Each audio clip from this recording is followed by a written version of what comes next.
Truk. Osamelé miesto v srdci Tichého oceánu, vzdialené tisíce kilometrov od akejkoľvek pevniny. Malá skupinka ostrovčekov, na ktorých sa zdanlivo zastavil čas.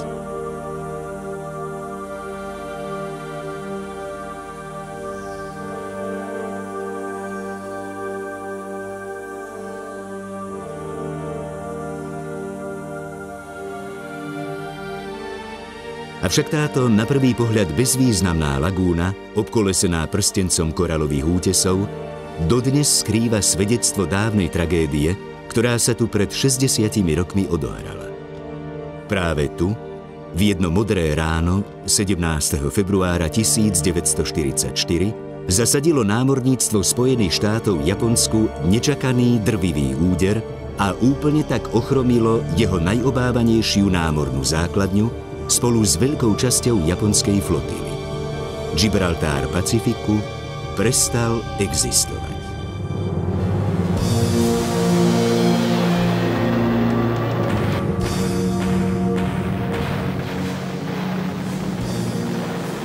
Bol to jeden z najväčších námorných leteckých útokov všetkých čias. Útok, ktorý významne prispel Spojeným štátom k nadvláde nad Tichým oceánom a značne urýchlil agóniu japonského cisárskeho námorníctva. Tu, počas 2 krvavých dní, obetovalo veľa mladých mužov svoje životy. Mnohí z nich dodnes odpočívajú v útrobách svojich lodí na dne lagúny.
Je to miesto odpočinku mnohých mladých mužov. Príbeh mučeníkov aj hrdinov. Admirálov a letcov. Príbeh víťazstva a stratených nádejí. Tragédia i triumf. Príbeh, ktorý vošiel do vojnovej histórie ako Operácia Krupobytie.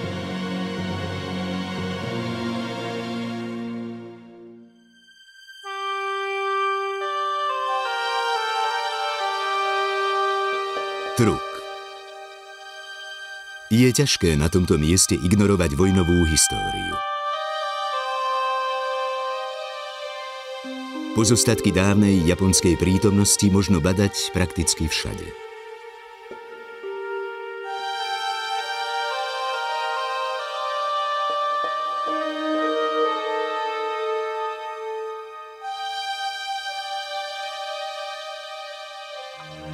Tieto pozostatky ako nemí svedkovia pripomínajú deň, keď sa pýcha japonskej námornej moci premenila na ničivé peklo, zasypávané krupobytím bôm, torpéd a granátov, premeniac ju na hromadu trosiek a šľahajúcich plameňov. Dnes, v predvečer 60. výročia útoku, prichádza na Truk slovensko-česká expedícia, aby zdokumentovala vraky japonských lodí ležiacich na dne lagúny. Členmi expedície sú kameramani Peter Gabora, Mišo Holička, fotograf Vlado Podzimek a členovia podporného tímu Rado Simon, Luboš Pecka a Rudo Pavlas. Modré vody lagúny sa stanú našej expedícii dočasným novým domovom. Už onedlho vydajú tajomstvá, ktoré sú ukryté pod jej hladinou. Je začiatok roku 1944. Situácia na pacifickom bojisku sa pre Japoncov vôbec nevyvíja priaznivo. Porážka pri ostrove Guadalcanal, strata Šalamúnových, Gilbertových a Marshallových ostrovov znamenali citeľné oslabenie japonského vonkajšieho obranného pásma. Nový hlavný veliteľ spojeného lodstva, admirál Mineichi Koga, preto pripravil strategický plán Z, určený na zničenie amerického tichomorského lodstva. Plán predpokladal sústredenie všetkých síl, ktoré malo Japonsko na začiatku roku 1944 k dispozícii. Podstatnú úlohu v tejto operácii malo zohrať okrem letectva aj japonské spojené lodstvo, zdržiavajúce sa prevažne na námornej základni Truk v súostroví Karolíny. Lagúna Truk slúžila od začiatku vojny ako jedna z hlavných japonských námorných základní. Ako domov Rengo Kantai, cisárskeho spojeného lodstva, kotvila v lagúne mohutná flotila lodí na čele s pýchou japonského námorníctva, obrými bitevnými kolosmi Yamato a Musashi, lietadlovými loďami, krížnikmi, torpédoborcami, tankermi a zásobovacími loďami. Na letiskách ostrovov Moen, Eten a Param boli rozmiestnené stovky lietadiel rôznych typov, schopných kedykoľvek udrieť na nepriateľa. Až doteraz bolo pre spojencov slovo Truk opradené rúškom tajomstva. Americké velenie malo len veľmi nejasnú predstavu o tejto základni. V súvislosti s ňou často padalo slovo nedobytná. Bola nazývaná japonským Pearl Harborom či Gibraltárom Pacifiku. Truk ležal na ideálnom strategickom mieste, blokujúc svojou silou juhozápadný aj stredopacifický koridor. Spojené lodstvo a letecké sily mohli kedykoľvek udrieť na zoskupenia spojencov a spôsobiť im značné straty. Stratégia amerického velenia bola preto jasná. Gibraltár Pacifiku musí byť neutralizovaný.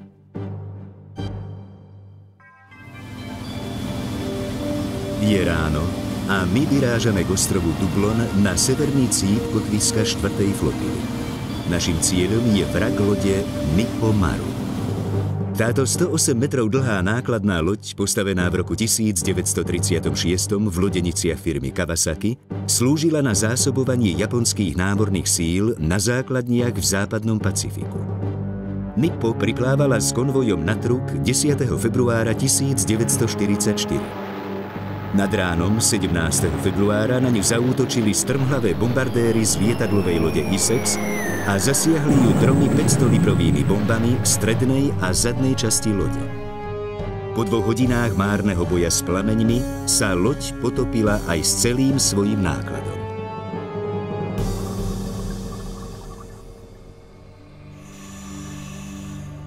Nippo Maru leží mierne na ľavoboku v hĺbke od 40 do 50 metrov. Určite najväčšou dominantou prednej časti lode je japonský armádny tank typ 97.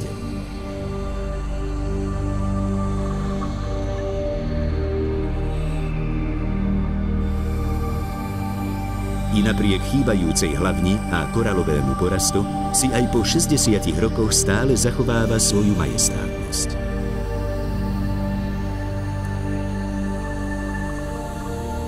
Tesne pod veliteľským mostíkom leží prevrátený protiletecký kanón. Silný náraz lode na dno ho katapultoval z jeho pôvodnej pozície na vrchole mostíka. Vchádzame do kormidelne. Aj napriek veľkému množstvu planktónu môžeme dobre rozoznať lodný telegraf a stĺpik kormidla.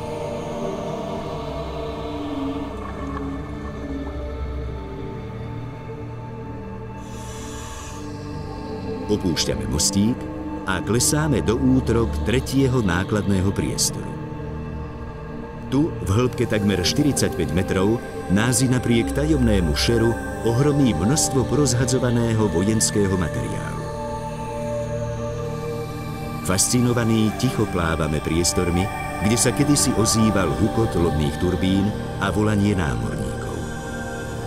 Veľká hĺbka sa však po chvíli prestáva páčiť našim počítačom, a tak radšej opäť zamierime nahor. prúd nás unáša do zadnej časti lode. Vchádzame do strojovne, ukrývajúcej v útrobách dve mohutné parné turbíny, ktoré dodávali lodi výkon 1000 konských síl. Na samom okraji 4. nákladného priestoru stoja na palube 3 štvorpalcové protitankové delá. Pôsobenie slanej morskej vody zanechalo na ich povrchu svoje stopy, ale i napriek tomu sú až neuveriteľne zachované. Ich hlavne mieria k oblohe, ako by stále chceli brániť loď pred nepriateľom. Nippo Maru odpočívala nikým nerušená na dne lagúny až do roku 1969, keď ju objavila expedícia Jacquesa Cousteaua. Jej identita však bola potvrdená až začiatkom 80. rokov, keď na mostíku objavili lodný zvon s vyritým názvom lode. Vďaka svojmu nákladu vojenského materiálu, rozličného príslušenstva a artefaktov je Nippo Maru jedným z najpopulárnejších vrakov v lagúne Truk. Operácia proti námornej základni Truk dostala krycí názov Krupobytie. Jej velením bol poverený admirál Raymond Spruance. Vďaka prirodzenej koralovej bariére bol Truk bezpečným útočiskom proti námornému výsadku i proti útoku veľkých hladinových plavidiel. Bolo jasné, že Truk možno napadnúť jedine mohutným leteckým útokom vedeným z palúb lietadlových lodí. Príprava takej veľkej operácie nemohla v žiadnom prípade uísť pozornosti japonskej rozviedky. Admirál preto správne predpokladal, že Japonci z obavy pred veľkými stratami včas stiahnu svoju bojovú flotilu z Truku a sústredia sa len na letecké útoky proti jeho lodiam.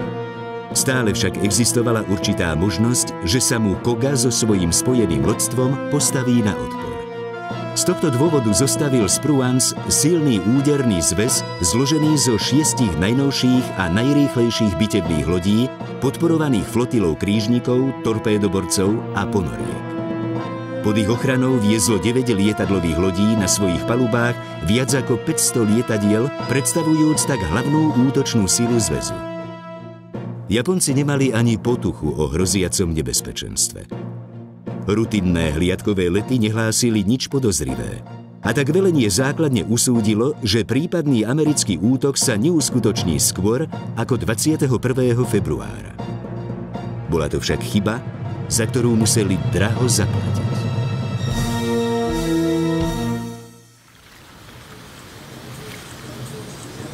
Tady to máme, tady je to teda i u tebe, i u mě. No, takže my se spustíme, tady bude asi 55 metrů. Já bych chtěl jít rovnou hned od lana dolů pod ten tank. Ještě bychom si mohli natočit ty míny tu na v tomto prvom holde. A tu na v tomto druhom holde vedľa tých tankov sú nakladiaky. Každý máme teda jedny dvojičky. Dohodnutý čas na dne je 20 minút. Ako náhle uplyne 20. minúta, tak sa stretávame na lane a vystupujeme smerom hore. Počítejme, že určitě bude takových 50 až 60 minut deko. Vzduchu máme dost, deko, flašky jsou zavěšený, takže v pohodě. San Francisco Maru patrí medzi najhlbšie vraky v lagúne. Pri jeho maximálnej hĺbke 63 metrov je použitie zdvojeného výstroja samozrejmosťou. Pozornosť treba venovať každému detailu. Kvôli absencii hĺbkových dýchacích zmesí bude veľmi dôležitá najmä zásoba stlačeného vzduchu. Tá musí vystačiť nielen na samotný ponor, ale najmä na zdĺhavú dekompresiu, ktorá môže pri 20-minútovom čase na dne prevýšiť 1 hodinu. Nikto z nás by určite nechcel skončiť v tejto dekompresnej komore, ktorá vzbudzuje skôr úsmev ako pocit istoty. Ponor, ktorý nás čaká, je pri nami použitom výstroji na hranici únosnosti. Ale náklad, ktorý skrýva San Francisco, nás núti toto riziko podstúpiť.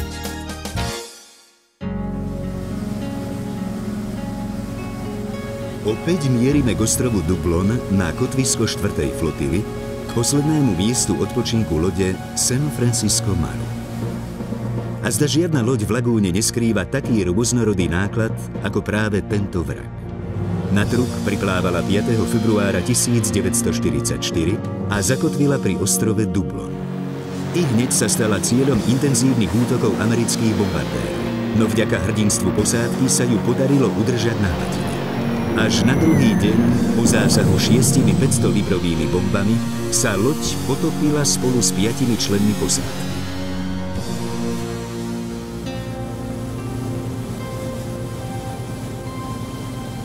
Ešte raz si ukladáme do pamäti plán lode. Pri množstve materiálu, ktorý skrýva, bude veľmi dôležité správne rozvrhnutie ponoru. Veľká hĺbka nám neumožňuje zostať na vraku dlhší čas a preto bude každá minúta pre nás vzácna. Sme na mieste. Pod nami, v hĺbke vyše 60 metrov, leží na dne vrak San Francisca. Naposledy kontrolujeme náš výstroj a vrháme sa spoločne do hlbín v ústretí histórii.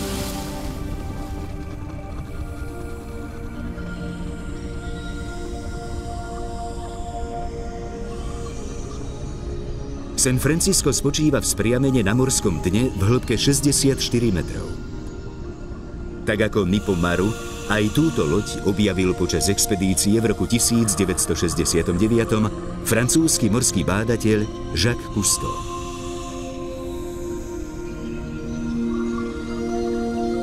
Prvé, čo nás zaujme na prve, je mohutné lodné dielo. Veľa času uplynulo od chvíle, keď navždy utíchlo jeho dunenie. Len množstvo prázdnych nábojníc je dnes nemým svedkom jeho snahy obrániť loď pred útočiacim nepriateľom. Plávame nad prvým nákladným priestorom. Pod nami leží množstvo námorných mín a munície. Debne so strelivom, detonátory, delostrelecké náboje a letecké bomby stále nestratili nič zo svojej hrozivosti. Pred nami sa vynára hlavná dominanta prednej časti lode. Tesne za druhým nákladným priestorom ležia po stranách 3 tanky Mitsubishi model 95. Ich 14 mm pancier a výzbroj tvorená 37 mm kanónom a 2 guľometmi zaručovali trojčlennej posádke pomerne vysokú bojaschopnosť. Dízelový motor s výkonom 120 koní umožňoval tanku pohyb rýchlosťou 45 km za hodinu a dojazd 160 km. Tanky na pravoboku dnes ležia na sebe ako dôsledok silného nárazu pri dopade lode na dno. Vďaka veľkej hĺbke sú všetky tanky pomerne málo obrastené a slúžia ako vďačný objekt pre filmárov a fotografov. Hneď vedľa nachádzame zvyšky nákladného automobilu. Na rozdiel od tankov si 60 rokov v slanej vode vybralo svoju daň a dnes je už len torzom skutočného vozidla. Horná časť druhého nákladného priestoru ukrýva 2 cisternové vozidlá Isuzu 94. Ich cisterny sú zdeformované tlakom vody, dosahujúcim v tejto hĺbke takmer 7 atmosfér. Miesto medzi oboma cisternami vyplňa vozík, slúžiaci na prevoz ťažkých leteckých bomb a torpéd. Veľkým lákadlom vraku je 4. nákladný priestor. V šere, ktoré tu panuje, leží množstvo námorných torpéd, používaných na japonských ponorkách a torpédových bombardéroch. Časť z nich sa uvoľnila pri náraze lode na dno a dnes voľne spočíva v spodnej časti.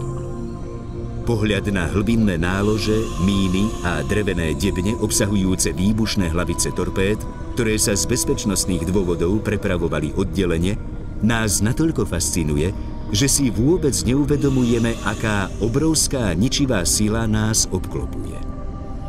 Torpéda a veľké letecké bomby sú však neustálou hrozbou. Kyselina pikrová, ktorú Japonci používali v druhej svetovej vojne ako výbušninu, reaguje s väčšinou kovov, tvoriac tak vysoko výbušnú látku silne prevyšujúcu svojim účinkom TNT.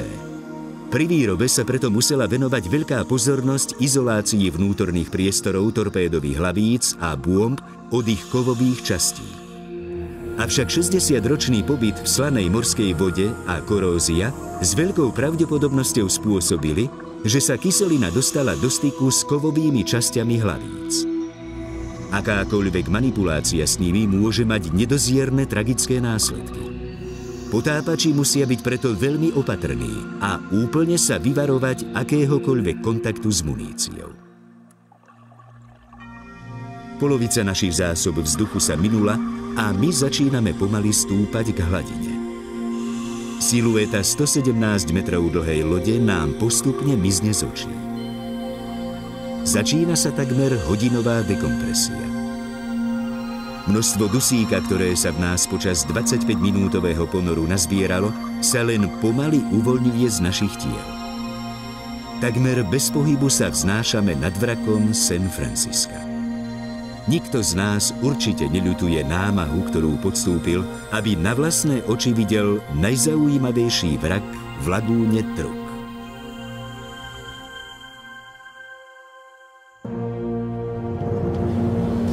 Americké lietadlá začali štartovať z palúb lietadlových lodí tesne na úsvite, dosiahnúc atol bez akéhokoľvek stretu s nepriateľom. Až po zhruba 46-minútovom lete, obletiac takmer celú lagúnu, narazili americké Hellcaty na prvé japonské stíhačky. Na úsvite 17. februára 1944 sa tak začala jedna z najväčších námorných leteckých bitiek v histórii. Útok zastihol Japoncov úplne nepripravených. Americkí stíhači takmer beztrestne ničili zástupy japonských lietadiel zoradených na letiskách krídlo na krídle.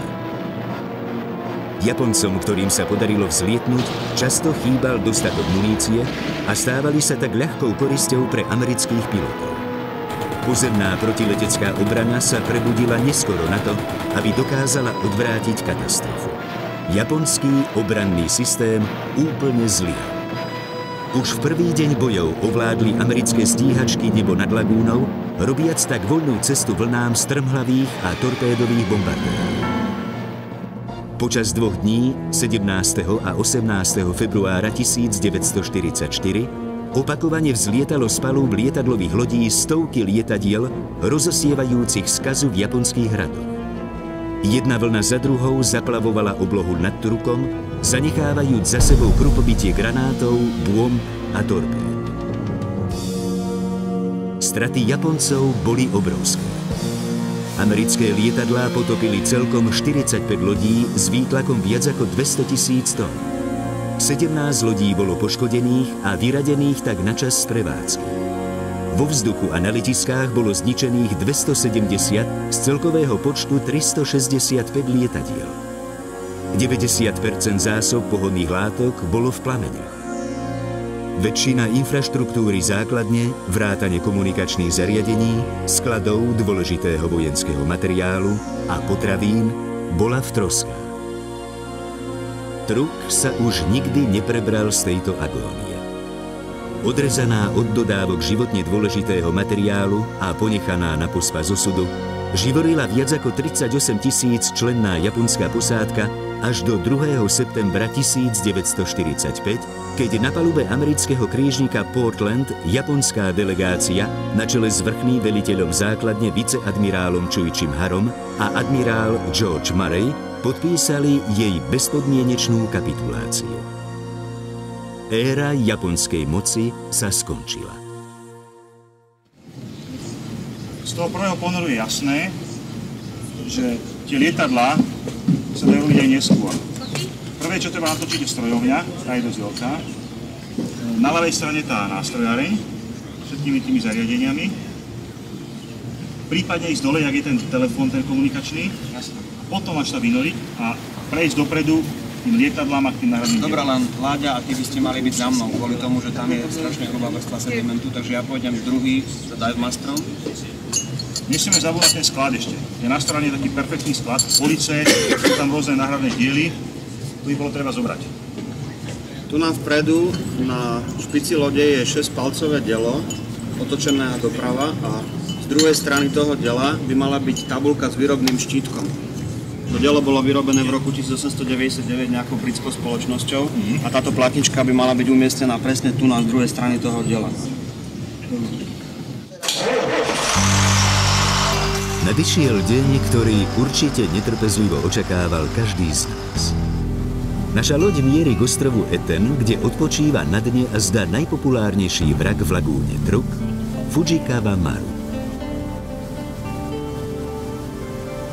Zdá sa, že povesť najpopulárnejšej lode je oprávnená. Nad vrakom kotví viacero potápačských lodí. Po krátkej porade sa preto rozhodneme čakať. Tak kde to je? Vstoupíme těma bočníma vstupem do toho můstku celého. Áno, ideš boku, najlepšie odzadu. A tam po levé straně máme umývárky, Áno, pisoáry, áno. ale chviličku předtím doprava do velké haly, tam, kde je to schodiště, velký vstup světla ze zhora a tam jdeme dolů, je podpalubí. Dolů se pustíme a po levé straně je Tam sú nástrojárna. ty chodníčky okolo. A jak si na levej strane, ideš s chodníkami dolu, úzke dvere a hneď vkladaš na No ale nástrojárnu. vlevo ústké, Vlevo. je to vlastně Je to vľavo. pod těma pisuárama, pod těma záchranama, Ale ale druhý, je to pod až tým. druhý podlaží. Áno, áno. Druhý podpalubí dole. Jak tam dovoliť Jak do sa nástrojárny, tam je ten generátor.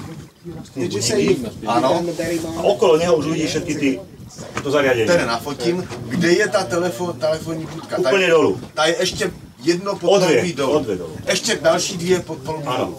Tam jsem byl minule, to mám nafocený. Hele, tam by bylo možná dobrý jít znovu ty dvě paluby ještě dolů, to znamená čtvrtý podpalubí.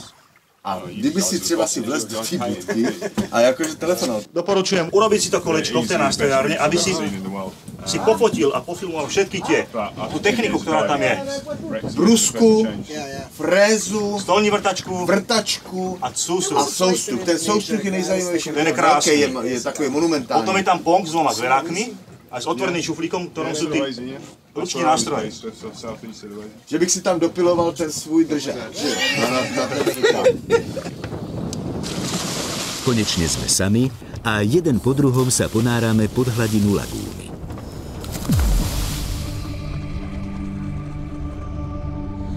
Fujikawa Maru leží na piesčitom dne v hĺbke 30 metrov. Táto vojenská nákladná loď, určená na transport lietadiel, najdlhšie odolávala útokom amerických bombardérov. Ani ona však neunikla svojmu osudu, ktorý po márnych pokusoch posádky o jej záchranu nakoniec spečatili americké torpéda. Do poslednej chvíle chrlilo toto mohutné šesťpalcové dielo oheň na nepriateľa. I napriek silnej korózii je na ňom stále viditeľný jeho výrobný štítok. Dnes je lodné dielo už len atrakciou pre potápačov, obdivujúcich jeho nádherný koralový porast. Znášajúc sa nad hlavnou palubou, mierime k veliteľskému mostíku. Odtiaľ to pozoroval kapitán Shuyo Takayama skazu svojej lode. I dnes je ešte možné badať pozostatky drevenej podlahy, po ktorej meral svoje kroky. Z mostíka prechádzame do miestnosti radistu. Zvyšky lodnej rádiostanice a množstvo roztrúsených súčiastok pripomínajú tragický okamih, keď v dunení výbuchov navždy stíchol jej signál. Míňame kajuty dôstojníkov a lodnú umýváreň. I napriek 60 rokom je všetko jej zariadenie takmer nedotknuté. O palubu nižšie nachádzame sklad s veľkým množstvom munície. Dnes už nevedno, či boli tieto náboje určené pre lodné delá, alebo boli len súčasťou nákladu lode.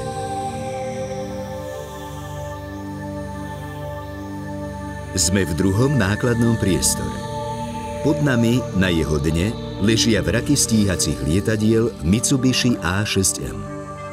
Tieto najznámejšie japonské stíhačky, ktoré vošli do histórie letectva pod názvom Zero, od začiatku vojny prevyšovali svojim doletom a výnimočnou manévrovateľnosťou všetky spojenecké lietadlá. V prvých 6 mesiacoch vojny boli Zerá doslova nezadržateľné a významnou mierou pomohli Japoncom k sérii víťazstiev. Až neskôr sa začali prejavovať ich nedostatky a predstihli ich nové, modernejšie lietadlá spojencov. Míňajúc sudy s leteckým benzínom, opúšťame druhý nákladný priestor a mierime do strojovne. V zástupe jeden za druhým tu čnie 6 valcov mohutného dízelového motora. Tento motor, vyrobený firmou Mitsubishi, poháňal lodnú vrtuľu silou 1840 konských síl. Zásobu stlačeného vzduchu, potrebnú na jeho štart, dodávali desiatky oceľových tlakových fliaž. Úzkými schodmi na ľavej strane vchádzame do nástrojárne. Obklopuje nás množstvo rozličných strojov, nástrojov a náhradných dielov, slúžiacich posádke na údržbu a opravy lode. Je čas na návrat. Opúšťame temné útroby lode a mierime na palubu.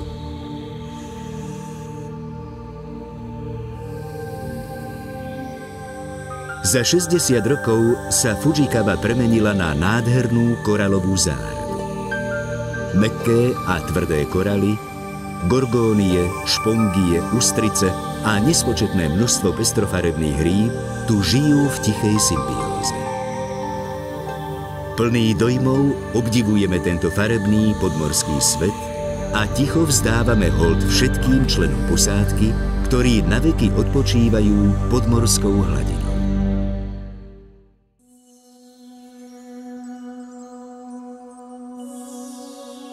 Nastáva súmrak. Opúšťame lagúnu Truk, ale ona neopúšťa nás. Jej duchovia navždy ostanú v našich mysliach ako výstraha pred nezmyselným vojnovým šialenstvom. Fujikawa, Nippo či San Francisco Maru sú len zlomkom flotily duchov, odpočívajúcej v tichosti na dne oceánu. Mnoho tajomstiev ukrýva lagúna pod svojou hladinou. A my sme vďační, že sa nám podarilo poodhaliť aspoň kúsok z nich.